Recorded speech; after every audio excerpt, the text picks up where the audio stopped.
Sebuah video yang merekam ratusan burung pipit jatuh berhamburan viral di media sosial.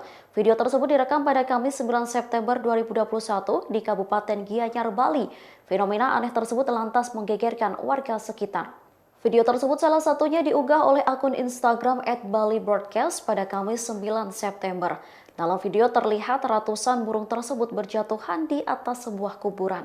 Burung pipit tersebut sebagian ada yang mati dan ada juga yang bergerak namun tak bisa terbang. Seorang pria yang ada di video tersebut juga terdengar mengatakan kondisi di wilayah tersebut saat itu tak hujan.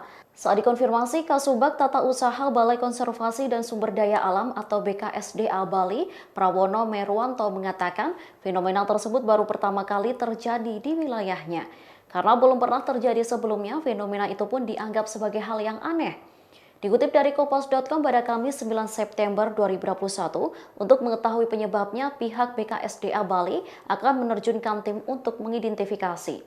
Yang menduga penyebab jatuhnya ratusan burung pipit tersebut karena kejadian alam, salah satunya kandungan asam yang cukup tinggi. Namun ia sendiri masih belum bisa memastikan penyebab utama terjadinya fenomena tersebut.